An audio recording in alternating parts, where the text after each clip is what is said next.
সকাল না হওয়া পর্যন্ত ফুলেরাও জানে না সে শ্মশানে যাবে নাকি মন্দিরে। তাই জীবন যতদিন আছে নিজের মতো করে বাঁচো। কখনো তুমি যতই ভালো হও না কেন, যতই অন্যের জন্য নিজেকে বিলিয়ে দেও না কেন, যতই কষ্ট সহ্য করো না কেন কিছু মানুষের কাছে, তবু তুমি কখনোই ভালো হতে পারবে না। কচু পাতা দেখেছেন নিশ্চয়, উপরটা সবুজ কিন্তু ভেতরটা চুলকানিতে ভরা। তেমনি কিছু মানুষ আছে, উপরে মানুষের মতো দেখতে হলেও ভেতরটা আবর্জনাতে ভরা। জলে না নামলে যেমন সাঁতার শেখা যায় না, ঠিক তেমনি জীবনে খারাপ সময় না আসলে মানুষ চেনা যায় না। ছোট ছোট ভুলের ক্ষেত্রে সচেতন হন। মনে রাখবেন, একটি ছোট্ট ছিদ্র বিশাল জাহাজকেও ডুবিয়ে দিতে পারে। মানুষের প্রিয় হতে গেলেও অর্থনৈতিক যোগ্যতা লাগে। যার কাছে অর্থ নেই সেই মানুষটা কখনো কারো কাছে প্রিয় হয় না। কথা শুনতে খারাপ লাগলেও এটাই বাস্তব। কখনো নিজের দুর্বলতা কাউকে জানাতে নেই। অর্ধেক লোকেই তোমার কষ্টটা বুঝতে পারবে না, আর বাকি অর্ধেক তোমার দুর্বলতার সুযোগ নেবে। নিজের শরীরকে প্রয়োজনের চেয়ে বেশি সাজিও না, কারণ সে তো মাটির সাথে মিশে যাবে। সাজাতে হলে চরিত্রকে সাজাও, কারণ মৃত্যুর পরেও মানুষ তোমাকে স্মরণ করবে। সুন্দর হওয়া মানে একটা অসাধারণ মুখমণ্ডলের উপস্থিতি বোঝায় না। সৌন্দর্য মানে একটা অসাধারণ মন, একটা অসাধারণ হৃদয়, আর একটা অসাধারণ আত্মা। যার কাছে এই তিনটি আছে সেই প্রকৃত সুন্দর।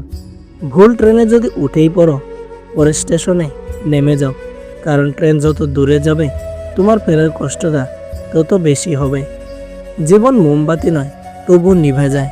মনটা আয়না নয়, তবু ভেঙে যায়। স্বপ্নগুলো পাখি নয়, তবু উড়ে যায়।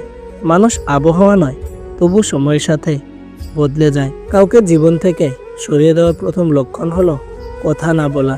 কাউকে জীবন থেকে সরিয়ে দেওয়ার দ্বিতীয় লক্ষণ হলো ব্যস্ত আছি, পরে কথা বলছি। এরপরে অজুহাতের শেষ থাকে না। জীবনে দুই ধরনের মানুষের কাছ থেকে দূরে থাকো, এক ব্যস্ত মানুষ, দুই স্বার্থপর মানুষ।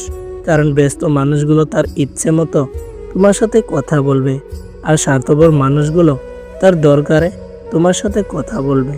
নিজ থেকে কাউকে আপন করতে যেও না, একসময় হয়তো তার অবহেলা সহ্য করতে পারবে না।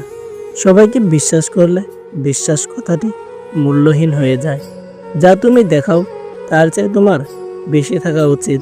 যা তুমি জানো তার থেকে তোমার কম বলা উচিত। ক্ষমা তাকেই করো যে ভুল করেছে, কিন্তু ক্ষমা তাকে করো না যে বেইমানি করেছে। কেউ দেখে না তুমি তার জন্য কি করেছো, তারা শুধু দেখে তুমি তাদের জন্য কি করনি। সত্যের পথে চললে কষ্ট হয় ঠিকই, তবে একটা সুবিধা থাকে, ওই পথে সবাই যাওয়ার সাহস পায় না। সাপ যদি ঘরের মধ্যে ঢুকে যায়, লোকে তাকে লাঠি দিয়ে মারে। আর যদি সাপকে মন্দিরের শিবলিঙ্গের উপর দেখতে পায়, তখন তাকে পুজো করে, দুধ খাওয়ায়। সুতরাং লোক তোমাকে সম্মান এমনি করবে না, করবে তোমার স্থান আর পরিস্থিতি দেখে। তাহলে বন্ধুরা, ভিডিওটি কেমন লাগলো কমেন্ট করে জানাতে ভুলবেন না। আর মনে রাখবেন, এই স্বার্থপর দুনিয়ায় আপনার পাশে কেউ থাকবে না। আপনার নিজের খেয়াল নিজেকেই রাখতে হবে। তাহলে দেখা হচ্ছে পরবর্তী ভিডিওতে। ততক্ষণ ভালো থাকবেন, সুস্থ থাকবেন।